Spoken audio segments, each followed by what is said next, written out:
I too believe that there's never been a more exciting time to be engaged in the work of historic preservation than there is today. Against a backdrop of budget deficits, the recent state government shutdown, and continued gloomy economic news, to be able to celebrate what we've accomplished in the important work of historic preservation, and we must do that, celebrate, is truly remarkable. I want to take just a few minutes to revisit two of the game changers of the past year for the preservation movement in Minnesota, and then to say a few words about the new statewide historic preservation plan. First, the Minnesota Historic and Cultural Grants Program with funding support from the Arts and Cultural Heritage Fund. For many of you, this is a familiar story.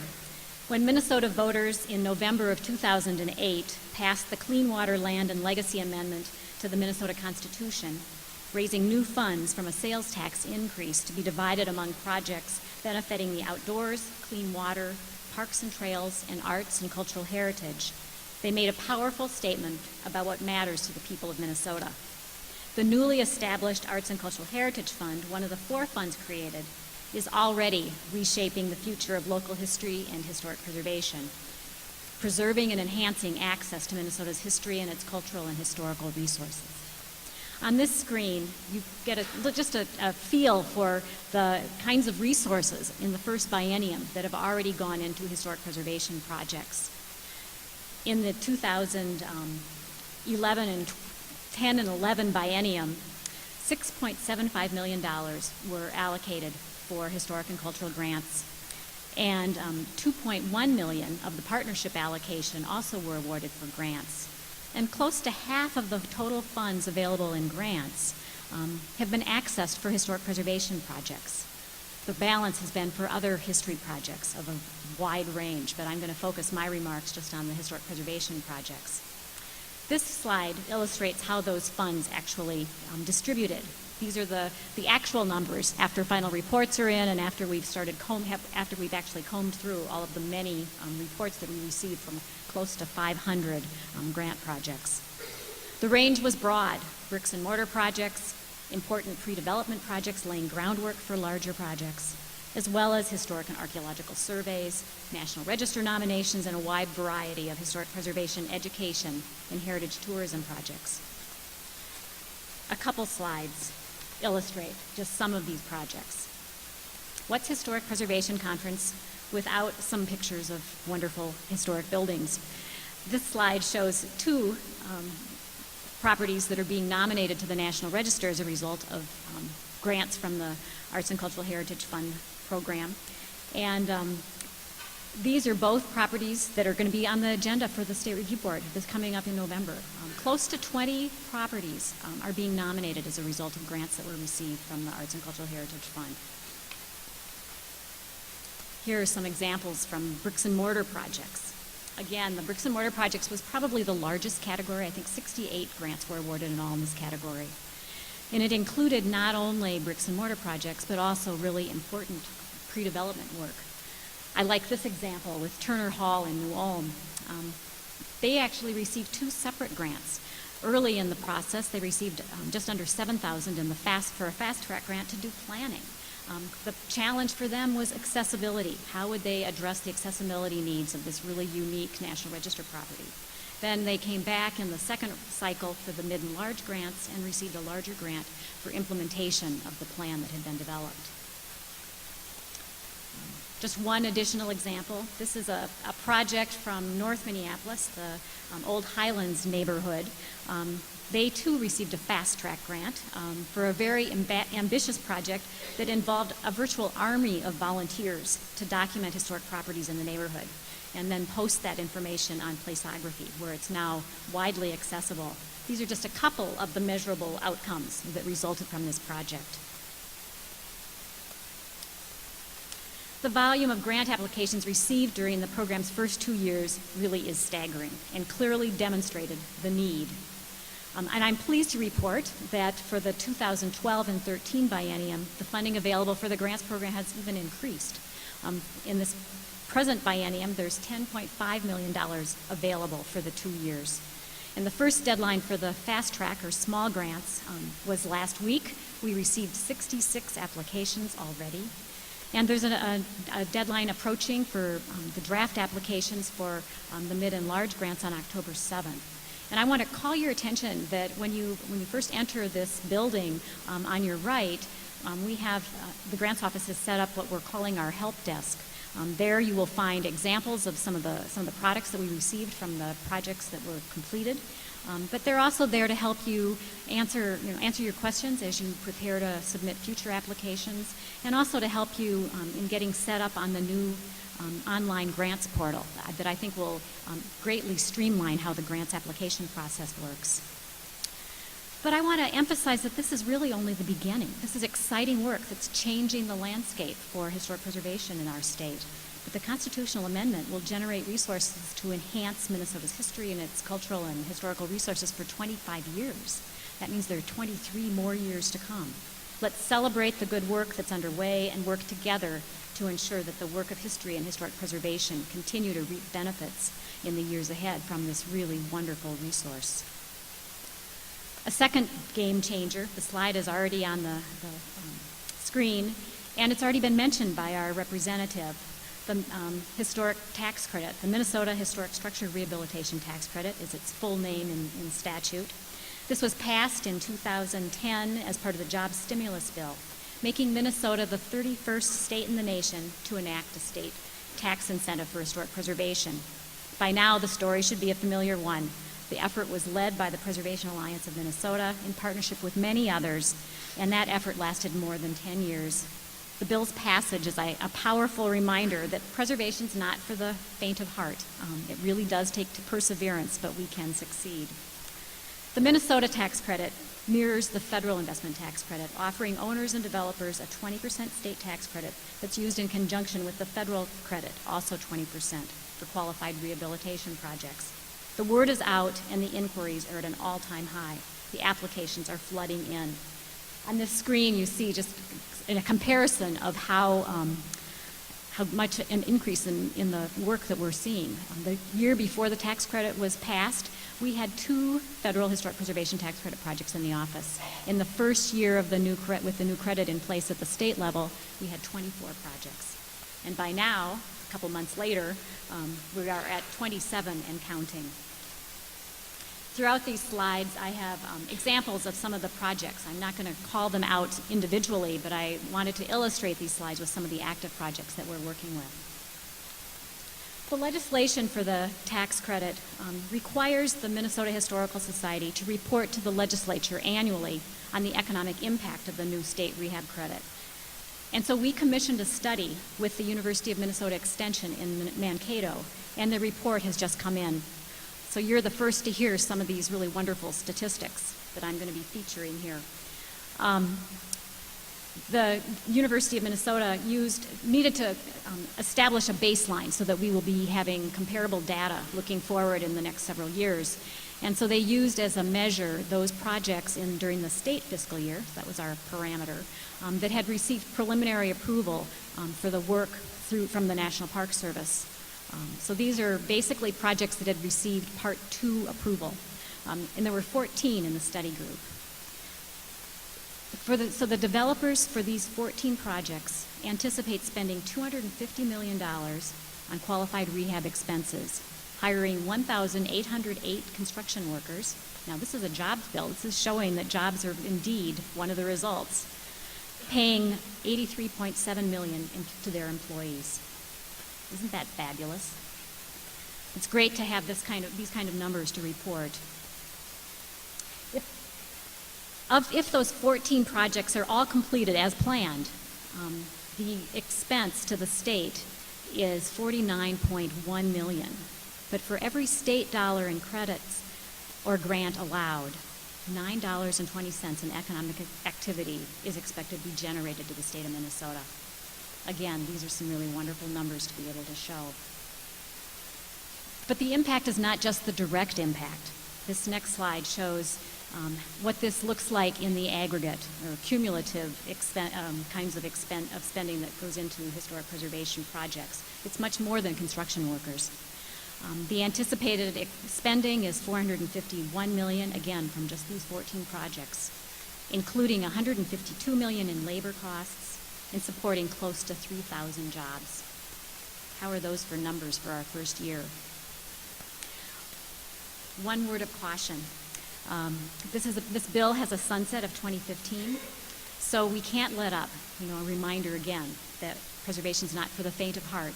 It's going to be important that we let our legislators and make sure that we let communities know what a valuable tool this is for historic preservation and how important it can be to the as a driver in the local economy in revitalizing the communities. The bill has a sunset of 2015, so our work isn't through yet. I want to now turn attention to the statewide historic preservation plan just for a minute. One of the responsibilities of the State Historic Preservation Office is to issue a statewide plan every really 5 to 7 years. And our current plan extended through last year. We asked for a year's extension on our deadline to reissue a new plan. And it was granted by the National Park Service. And part of that was because of these huge game changers. We wanted to make sure that we took the time to be able to really get around the state and understand the impact of things like the Arts and Cultural Heritage Fund, what the new tax credit meant for Minnesota, what the presence of a Main Street program meant for Minnesota, not to mention that we had a new state historic preservation officer coming on board. So the new plan is now out after 9 months of working hard to draft it. We've been around the state, and many of you have already provided comments, and you've attended meetings. We had an online survey, and we've met with many of our partners. The plan is out, and it's posted on our website. And on the table where you picked up your packets, there's a little flyer that gives you the URL where you can get to it quickly. It's available from many of the locations on Minnesota Historic, or on the SHPO website, I should say. Written comments are due on October 26th in order to be considered as part of the final revision and final plan. But I wanted to give you just a preview of the goals that this new plan embraces. 5 simple goals that I think have really powerful potential. Number 1, preserve the places that matter.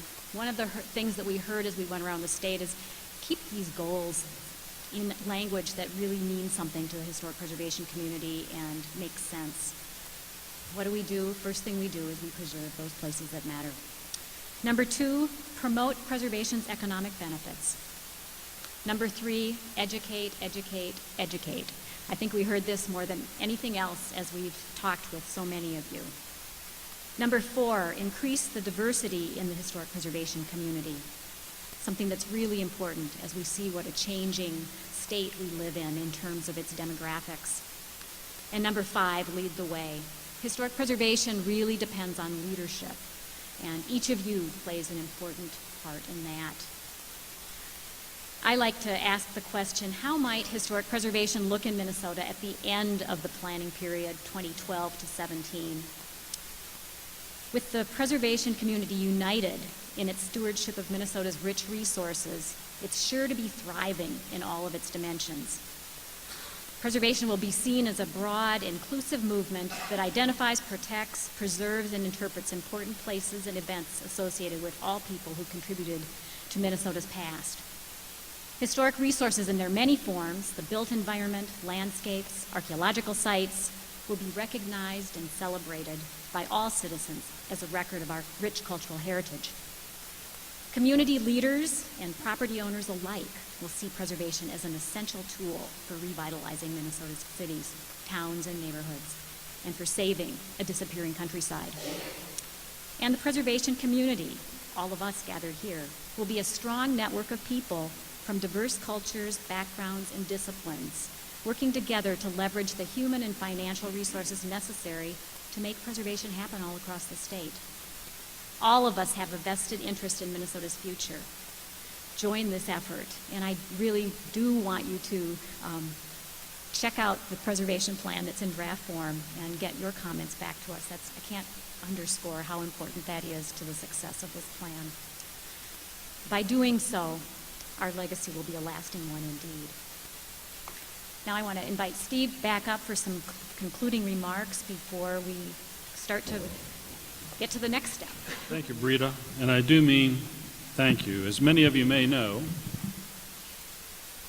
Britta has announced that she's stepping down at the end of the year after a quarter century of service to the field and the people of Minnesota. And joining in her departure is Susan Roth, the keeper to the National Register, whose service is even greater than Britta's in years. Britta's role is not an easy one. She's an advocate, yes, and a cheerleader, but the compliance and administrative responsibilities of her position are daunting, many of them with mandated turnarounds and deadlines. And in an era of shrinking resources and staff, Britta and her staff's workload, as you can see from her report, with the ACHF funding and the tax credits, has been rapidly and significantly expanding. I am enormously grateful for her and her staff's handling of these challenges. And I wonder if we might just pause in the program this morning and show our appreciation to Britta and Susan for over a half century of service to preservation in Minnesota.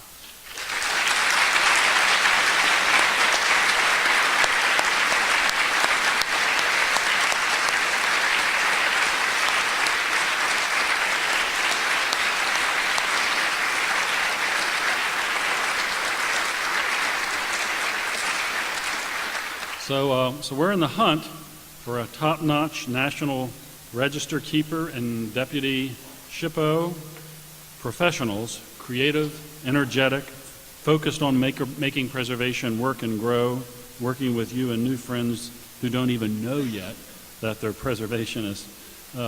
Maybe you know someone you could encourage to apply. Now, a few thoughts on how we bring the vision that Britta described about. First, I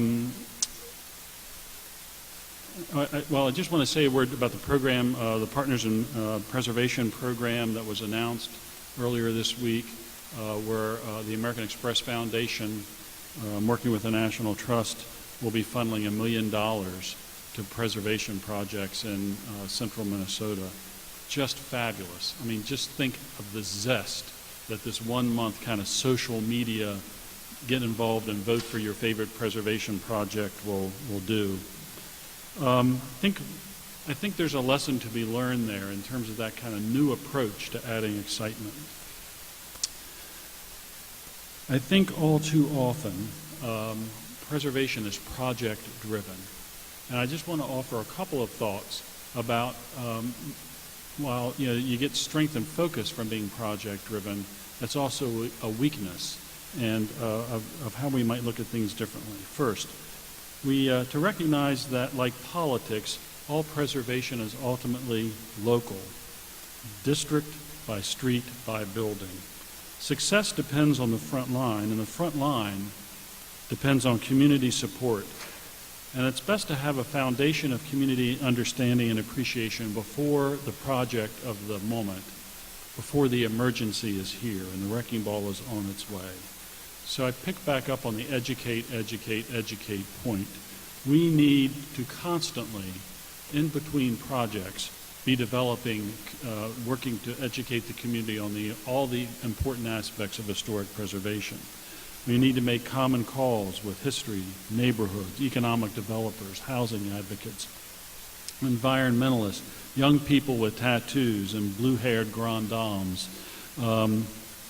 It's easier to move ahead from a rolling start than a standstill. Secondly, we need to do a better job of looking ahead, to forecast where the challenges are going to be, to forecast the issues and the opportunities, especially identifying what the major opportunities are before they become urgent projects. Take advantage of the legacy funds to do that planning and to early on identify and connect with the developers that are going to be our best partners. And thirdly, to keep in mind that key in the success of any project and all long-term ambitions are developing wonderful, continuous working relationships with policymakers and decision makers. And you don't do that at the last minute. We need to be working with our elected officials on an ongoing basis.